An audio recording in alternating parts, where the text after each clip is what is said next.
Hello from Stockholm. This is Voice for Ukraine, the pod where we will speak with brave and caring people in Sweden who stand with Ukraine in these dark times. My name is Kateryna Pavelko. I am a journalist from Ukraine who came to Sweden with my family because of the war. Every week I will find 4 persons, both Ukrainians and Swedes, and they raise their voices for Ukraine against Russia in this cruelest war of the 21st century.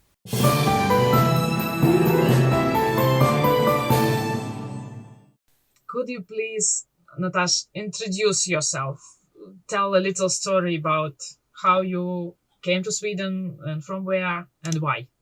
Доброго вечора. Мы з України. My name is Natalia, and I'm from Ukraine, from Zaporizhzhia, is southeastern part of Ukraine. I came to Sweden not long ago. It was just the beginning of March, and I had to flee because of the war in my homeland.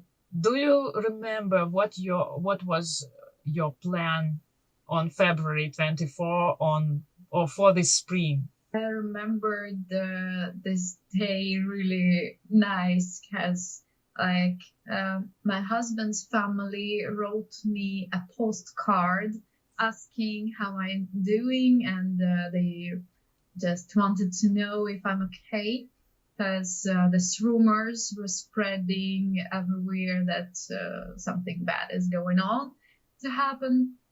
And I bought a nice postcard for them with the Zaporizhzhia view. I signed this card saying like everything is okay. Soon I hope to be in Sweden again to meet you. And 24th February, I was going to visit the post office to send this card. Mm-hmm. But I didn't get any chance to do that, so I had to deliver it myself. You forgot to tell that you was married with Swedish guy.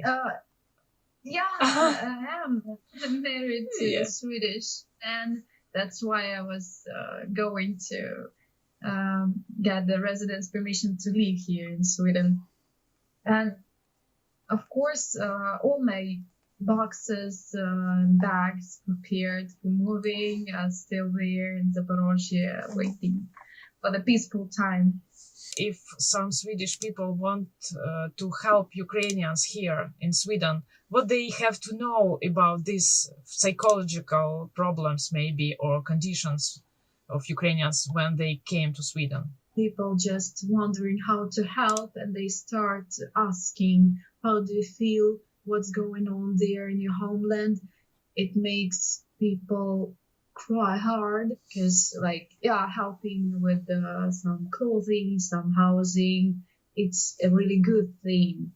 But the most people from all these horrible places need psychology help. It's the first and the main.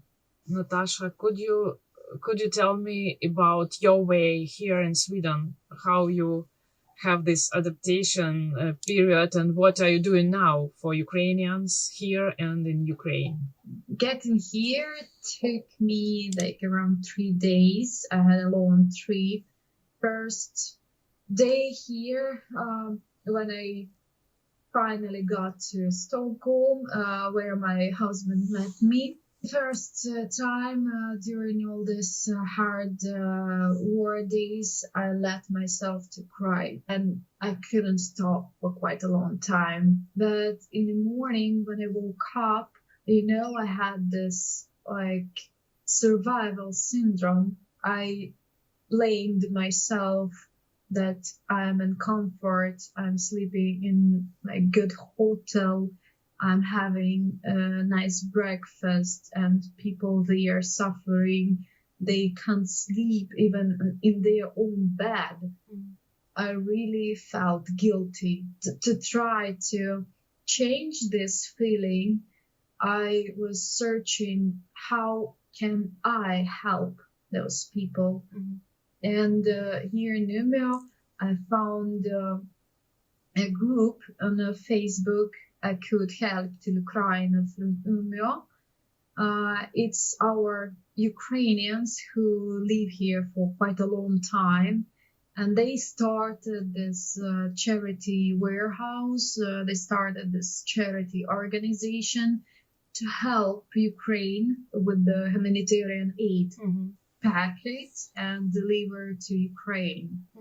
Yeah, so our refugees, like inside the Ukraine, also can get this help.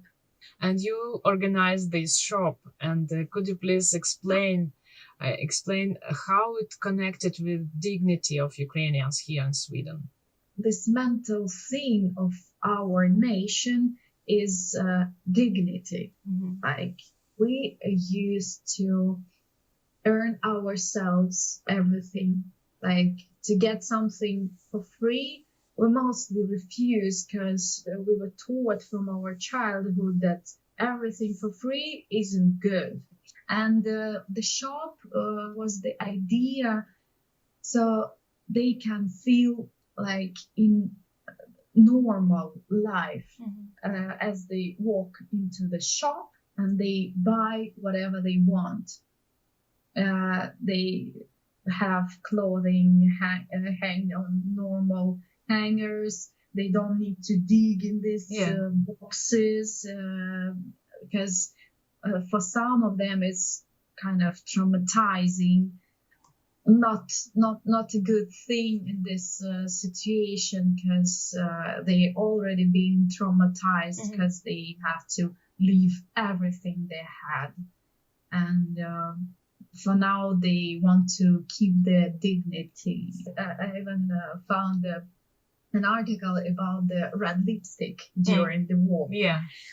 How much it can change your mindset and how much it can help to keep this feeling of the victory. The idea appeared during this volunteering in our warehouse. Not everyone could get into this warehouse because it's quite far from the city center, and not all of them can afford the buses. It's not a cheap thing here. A lady came to me saying, I can't promise you for sure, but I will talk to the head of our church and I will ask if we can make free room for you. In few days, she contacted me back saying that we have a room for you for free. Wow. The second step was to get some shelves, to get some hangers to make this shop look like a normal. Nearby was a huge IKEA, and I decided just to try. Talk to manager, and he said like, okay, 5 minutes. Just choose what do you need from our catalog. We got all the necessary stuff. I'm so grateful for them, for their management, that they are such a kind people. Like another one company helping us is the chain of PMU second hands here in Sweden.